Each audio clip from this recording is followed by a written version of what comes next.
Ինչ անել, եթե հանդիպում եք վատ հաճախորդի, ով ուզում է ձեր աշխատանքը էքսպլուատացնի եւ ձեզ չվճարի դրա համար։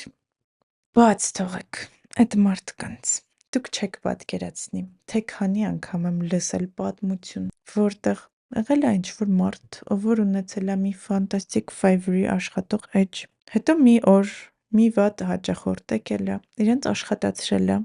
անշնորհակալի նման դժգոհել է ու վերջում ասել է, որ չի ուզում վճարի եւ ուզում է չեղարկի պատվերը։ Ու այդ ֆրիլանսերները շատ վիրավորվել են, նեղվել են, գնացել են support-ին են գրել, support-ը իրանց ասել է, դե եթե մարդը ուզում է չվճարի, ինչ կարանք մենք անենք այդտեղ։ Սկսել են վատ բաներ գրել support-ին, բողոքել են, իսի մինչեր, դրամաներ, բաներ։ Վերջը այդ պրոյեկտը փակվել է, իրանք ստացել են մեկ աստղ ու դրանից հետո էլ ոչ մի կլիենտ իրանց օքեյ, լավ, գրել են, բայց անհամեմատ ավելի քիչ։ Գիտեմ դեպքեր, երբ որ Fiverr-ն է իրանց edge բլոկ արել, որովհետև իրանք իրանց պահել են մի քիչ ագրեսիվ support-ի հանդեպ, իսկ դա no է։ Պետք է ուղղակի հասկանալ եւ համակերպվել այդ մտքի հետ, որ ոչ բոլոր հաճախորդներին մենք կարանք գոհացնենք, իսկ եթե մենք հաճախորդին չենք գոհացնում, ավելի լավը իրանցից փող չվերցնենք, որովհետև այդ փողը նավսած է լինելու։ Օրինակ, մենք 2000-ից ավել պատվեր ենք արել ու 100-ից ավելը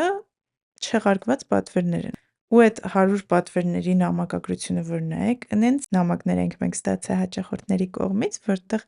իրանք օրինակ ասում են ձեռ եք առնում։ Էս ինչ է։ Սրա համար ենք մենք փող տվել կամ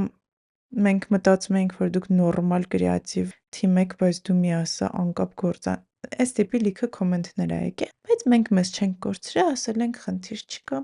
Եթե գտնում եք, որ պիտանի չի այս մեր արած մի քանի օրվա աշխատանքը, մենք ձեզ լրիվ ձեր գումարը յոթ ենք տալիս, գնացեք եւ վայելեք այդ գումարը։ Էլ ոչ հետևել ենք այդ մարդիկ օգտվել են այդ գործից, թե չէ, ոչ բողոքել ենք, ոչ վիրավորել ենք, լրիվ մեր անունը անբիծ ենք պահել, որ ինչ որ մեկը մտնի այդ չաթի մեջ, փորձի մի հատ թթու բառ գտնի մեր դեմ ու ասի, «Էս ինչ ձև եք հաճախորդի հետ խոսում», չի կարա այդպես բան լինի, էլի։ Էնպես որ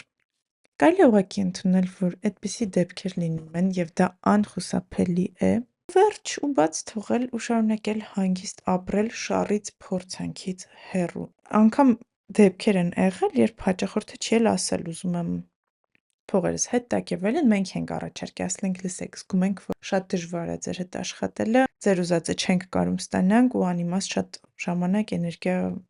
ենք կորցնում ձեր վրա։ Եկեք ինչ կլինի, այս ձեր փողերը վերցրեք, գնացեք ավելի վայել մարդու գտեք, ով որ ձեր ուզածը կանի։ Ամենալավ տակտիկան է, չեք պատկերացնում։ Ոչ մի վատ review, ոչ մի դժգոհ մարդ, ու այդ մարդիկ, երբ որ դու տենց հանգիստ իրենց ասում ես, խնդիր չկա, մենք մեր ժամանակը չենք ափսոսում, չստացվեց։ Իրանք էլ են, մեկի զգում ես, տես լրիվ խոսալու ձևը փոխվում է, սկսում են մի շնորհակալություններ հայտնել։ Ասում են, չէ, իրական այդքան վատ չէր, բայց հա երևի մի քիչ սխալ էր մեր տված